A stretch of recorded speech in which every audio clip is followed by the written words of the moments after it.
Let's Talk. Presented by Glowinski. Pure Gold is the name of the book, written by Éamonn Carr, who started out as a lyricist and drummer and then became a journalist. And he started out his journalistic career by interviewing people. So this is really fun because I'm going to be interviewing Éamonn about interviews. And I actually feel a little bit like I'm perhaps in the spotlight. Good morning, Éamonn. How are you doing? Good morning, Anna. How are you? It's great. Brilliant. Yeah, really good. Thanks. Really good. I don't really know where to start with you. You've got such an interesting career behind you. Obviously, we're going to be going a lot into the book, but we'd like to get to know you a little bit better. Where did you first start out? Who were you before you became the journalist? Okay, right. Well, in the 1960s, I left a small town in Ireland and I went across to Liverpool. Because obviously, I was infatuated by all that Mersey beat. And there I met Roger McGough, Adrian Henry, and members of the Liverpool scene, that whole incredibly expressive poetry scene. And with their encouragement, essentially, I embarked on a career, so to speak, of writing, and writing poetry initially, and then came back to Ireland, set up a small press, organising poetry readings, so on, and then developed a musical wing, and then formed a band called Horseps, which was a sort of loosely just a bunch of mates getting together in the evening, playing folk music, and then added electricity and amped it up, and we found an audience, and then we found a career. So it was a complete accident, and. So around 1980, we decided, after making, 13 or 14 albums and touring America and so on, that we'd call it a day. And at that point, I wound up writing reviews and book reviews and album reviews and music stuff and theatre and so on. And then an editor called me in and said, listen, we'd like to do a weekly, famous person interview, and we want you to do it. And that was all very fine and grand, but, although I'd done loads of interviews as, a musician, the idea that I would actually have to ask other people questions about their personal life, I just didn't have it in me, I wanted to be a journalist, but suddenly this was the real deal. And frankly, I actually said no initially, and he said, no, come on, look, you can just go and do it. Okay. You're saying you're turning down an opportunity that people be biting their arms off. I know. You see, I wanted the easy way out. I just wanted to write silly features about, living in flatland and, and sort of pet care and gardening. But as it turns out, I said, okay, yeah, I'll do this. I thought I'd better show willing, otherwise, I might lose the gig. So he said, make out a list of people, and you'll need to get a couple in the bag, because it's going to be very difficult to get, somebody well known and internationally well known every week. And we're talking about an Irish evening newspaper. We're not talking about the Evening Standard, whatever. Anyway, I made out a list. On top of that list, just, that afternoon, was the manager of the Irish football team, who was Jack Charlton. And this was just before Italia 90, was it 1989? And they hadn't qualified. Ireland hadn't qualified at that point and had never qualified for a World Cup tournament finals. And so I put Jack on the top of the list. And so I said, I'll ring. So I got his number and I phoned him. And of course, I hadn't given this much thought. And so Jack answered the phone. I mean, imagine being able to do that, get a phone number and ring somebody at their home. And I said, Mr. Charlton, Éamonn Carr here in Dublin, and blah, blah. I'd like maybe to, do an interview with you when you're next in town. And Jack started swearing. And it was just, it was quite endearing. But on the other hand, I was the person trying to sort of launch my career as an interviewer. And he said, oh, bloody hell, if you're not got enough effing interviews, I'll be effing open. Blah, blah. I went, oh my God, what am I going to, how do I get out of this? So I said, oh, Jack, I said, no. It's not about your footballers. And I knew he'd be protective about the team and the squad and all that. So I said, it's not about their injuries or, tactics or any of that stuff. I was winging it, I said, I'd like to talk to you about the players that you admired when you were growing up. Tom Finney and, Billy Wright and Stanley Matthews. And these names just tumbled into my head and for my childhood. And he said, oh, yeah, right, okay. See you in the hotel on Sunday. And put the phone down. And then I did. I went, hotel? What? Anyway, so I checked it out. And he was coming in on the Sunday for a pre-season or whatever it was, a friendly match on the Wednesday. And so I went along to his hotel. And he said, I'm going in and have dinner. He says, come and have dinner with me. I said, no. I wouldn't interview a man when he's having his dinner. I was thinking to myself here. I wasn't thinking of him. I was thinking, how am I going to coax and, a question out of him when he's chewing on a potato or, And so he said, oh, yeah. And he starts swearing again. Oh, you'll effing come in. You'll have your effing dinner with me. We'll sit down with him. So I went in and we started chatting.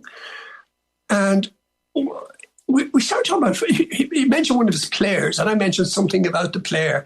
I remember seeing him in his first match, and I said something about him, and then Jack said, no, I said it was against Tunisia. He said, no, it wasn't. It was against Yugoslavia. That's how long ago it was. There was a country called Yugoslavia. And I said, no, it was Tunisia. It was bloody Yugoslavia. And I suddenly realised, but we hadn't started interviewing per se. And I was already having an argument with Jack Charlton, which anybody knows Jack Charlton. You don't come out well if you have an argument. So he looked at his assistant manager and he said, who was it? And he said, the lad's right, boss. And Jack looked at me and he said, have you got a tape recorder? I said, it's in my bag. Put it up on that bloody table. And so I put up my tape recorder, and it was a cassette, a Pro Walkman, with a C90 cassette. I mean, we're talking retro stuff now. C90 cassette, 90 minutes. And he started chatting. I could have asked him anything. And in fact, I more or less did. And I ran out of tape. 90 minutes later, he's still going. He wanted to talk all night. He was on a roll. And I was on a roll. And it was the most incredible conversation. And I had a whale of a time. I went, wow, this is great. I mean, of course, the following week, I met somebody who was taciturn and didn't want to, reveal anything. And then I realized, oh my God, this is the real thing. It's when you get an interviewer or an interviewee rather, who, not that they're shy, it's just that they want to stick to the message or be on message and sell the product, and that product can be anything. It can be a political seat, it can be a book, a novel, theatre, or just themselves, their ego. But once you start asking broader questions that the readers might find interesting, they stonewall, and then some of them are quite dismissive as well, So I mean, I met all sorts, some could be rude, and then it wasn't even the ones who were rude; it was the ones who were dismissive. They were the ones, they just frankly, you weren't on their radar. They just. This was just something that they had to do, just get through their day, and were sort of quite dismissive. But by and large, and the weird thing is, I thought I might get away with this for maybe a month or 6 weeks or whatever, couple of months. It ran for years, and I was very lucky in that it was at a period when. People were available and you could access people. And I obviously all of that has changed. But Yeah. So what I did, you see, I kept the tapes. I threw the tapes in a box because I was paranoid. I was afraid in case their agents would ring up and say, oh, my client didn't say that, or, whatever. And I could say, oh, no, have it on tape. And anyway, the box of tapes wound up in the back of the attic. And from time to time, I've been known to bore people at dinner parties or in the pub with anecdotes about, the day I interviewed Gaza, or, nonsense, And then, Sheena Quinn, who's a commissioning editor at Merriam Press in Dublin, she said one day, hey, have you, ever thought of maybe writing about some of this? And I said, yeah, I have, Well, she said, why don't you get on with it then? Oh, no, okay. So I dug out the tapes and started going through them, transcribing. And I realized then that, in fact, if I had a tape and there was maybe an hour's conversation, only a portion of that would have appeared in print originally. So there's a lot of stuff on. So a lot of it I felt it was interesting. So I whittled. I went through loads of tapes, and I came away with something like 15 interviewees that I thought had something interesting to say, or had a good personality, or were passionate about something, and I thought, and the weird thing is there's just sort of a few psychic threads that sort of link them as well, which was quite curious. And there's a bit of a broad church. 1 minute it's Eartha Kitt, and then it's Malcolm McLaren. But I stayed away from music, although I there could be a separate book in terms of famous musicians, but I didn't want to get into the music thing too much, because I found people like Tony Warren, the man who created Coronation Street in the 60s, I found him fascinating. Willie Russell, the playwright, John Mortimer, great novelist who wrote, The Rumpole of the Bailey, that series. I mean, he was wonderful, fascinating character, and hilarious. And he found humour in everything. And Josephine Hart, who wrote Damage and Sin, and a couple of really great novels. And her backstory I think her backstory is phenomenal. She's an Irish woman, wound up in London after a family tragedy in Ireland, and married Maurice Sachi, and had been very successful in magazine publishing, and then sort of decided that she'd follow her passion and started producing plays in theatre in the West End, and award-winning plays and award-winning productions. And then wrote a couple of novels. Well, were a few novels. I started running poetry evenings in the British Museum with the likes of, Jeremy Irons and Liam Neeson, and people reading poetry. So she was fascinating. And of course, Brenda Fricker, who is the Irish actress who won an Oscar for My Left Foot.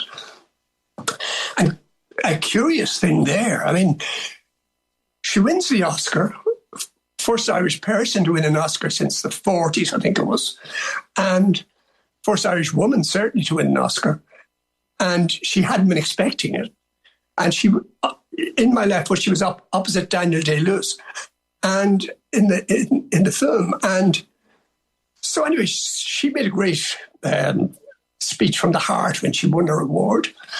And so everybody, features editor, people said, wouldn't it be marvellous if you could speak to Brenda? I'm going, yeah, but I'm sure she's in LA partying. So I rang her father's house, and just to see, had he any idea when she might be arriving back in Ireland. And he said, she's upstairs asleep. I said, really? I thought she was still in LA. No, he said, she came back yesterday. But I'll tell her to ring you when she wakes up. I said, no, it's cool. No, I will. So Brenda Fricker rang me. And I said, right. And she said, do you fancy going for a pint? I said, does the Pope wear a big hat? I'm there. And off I go. and had a great afternoon just sitting in a corner of a lounge, a pub, with Brenda Fricker. And she was sort of slightly jet-lagged, and she was just acclimatizing. And she'd come back the previous day. Her favourite restaurant in Dublin, the Trocadero, had thrown a party for her that night. And she was sleeping it off during the day, and then she hooks up with me, and she just chatted away. Now, she was it was an interview, and the tape recorder ran. And so that doesn't happen anymore, you know. I mean, I tried to get someone else once who'd won an Oscar for Ireland, and I was told, no, this person is sort of all interviewed out. And I'm thinking, oh, yeah. But I mean, whereas Brenda was tremendous, you know, and what an amazing actress. I mean, just, you know, really powerful, you know. So a lot of interesting characters. Yeah, it sounds like you had an absolutely fascinating time. The book's going to be like jam squeezed with stories. I've got two questions that I'd like to quickly ask you that aren't specifically about the book themselves, but I'd love to have your thoughts because of your life experience. The first one is, you've obviously spoken to a lot of famous people. In your experience, is there anything that they all have in common? Is there something that makes famous people particularly famous? Or when you actually meet them, are they just like real normal humans, like every single one of the rest of us? What's your experience of mixing with stars? Yeah, I quite frankly, I think by and large, the really good ones are quite normal people and have a great appreciation of that and of life and of their, for want of a better word, their good fortune. However, I have to also add that any of these people that I've met that have really achieved something extraordinary in their career, their profession, have been totally committed. I mean, it's beyond 100%. They are so passionate about it. They're so devoted to it. And frankly, they would they would commit to their vision much more than the likes of me, you know. I mean, they were, you know, they have a talent as well. They have some sort of a God-given talent, but they worked at it. They worked to develop it, and their work practices were, you know, in some cases extraordinary. So it's really, you know, there was always an expression, you only get out of it what you put into it. And these people, you know, they had to start from a good base, obviously, with a certain modicum of talent, but then really work to develop it. So I think hard work and by and large, now I've met some people who frankly had maybe big ideas about themselves and were a bit tedious about it and boring about it. And they also achieved something, but they weren't as personable, you know. Yeah. But by and large, it's really hard work. That's the thing, you know. It's like soccer players, like football players, they practice to score those goals, you know. They put in the graft, and you can't take that away from them at the end of it. Graft. My other question for you, Éamonn, just before we have to go, is: are you interested in interviews these days? Do you listen to any podcasts? Do you watch any interviews on TV? Or do you think that the style of it has changed so much since when you first started out? Is, you know, you're not really interested anymore? No, I'm still intrigued, and I still, you know, podcasts, maybe not so much, I'll be honest, but I'll still pick up. Obviously, I still pick up magazines. And yeah, if you know, I'll read a piece or I'm intrigued by an individual or whoever it might be, and then I'll dive in. So, very much, I still absorb an awful lot. I mean, I think essentially we have to, don't we? And we're part of the industry of human happiness. So I think, you know, it's all in the mix, and you know, I just think it's fun. You know, I've developed a fascination, which I felt I didn't have initially. in other people's lives. Yeah. And now I'm happy to pick up a magazine and read everything about a person. So no, I do. I read more than, frankly, listen. I think if it's, those TV interviews tend not to be they're always a tiny bit studied, television, that is. And, but I love radio because I did some radio. And actually, a quick one. I did a radio first, very early on, Tanita Tikaram. I know that she's got a new record out, right? But I interviewed her on national radio in Ireland. I think it might have been her first radio interview. She was nervous. And it was sprung on me, like the producer came in and said, "Oh, we've got Tanita Tikaram." And I said, "Oh, yeah, great. That new record's great." So Tanita Tikaram came in, sat down opposite me, and she was a young woman and she was nervous. And I said, "There you go, right, cool." When the mic was off, I said, "We'll just have a chat." And she said, "Yeah," and she was cool. So I asked her about her maybe favourite authors or something. I was talking about Virginia Woolf. And so it was a nice conversation.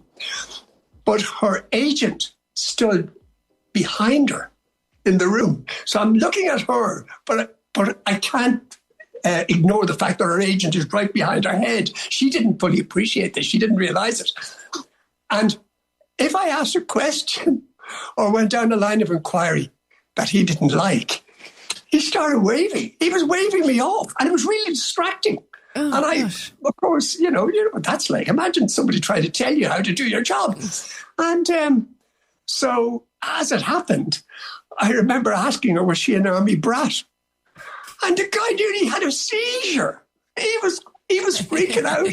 And in fact, she had been born in Germany. Her dad had been in the army. But of course, that might have been seen as a bit uncool, perhaps, in music circles. But she was wonderful. And she was great. And we had a lovely conversation.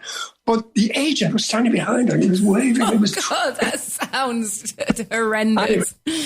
Yeah.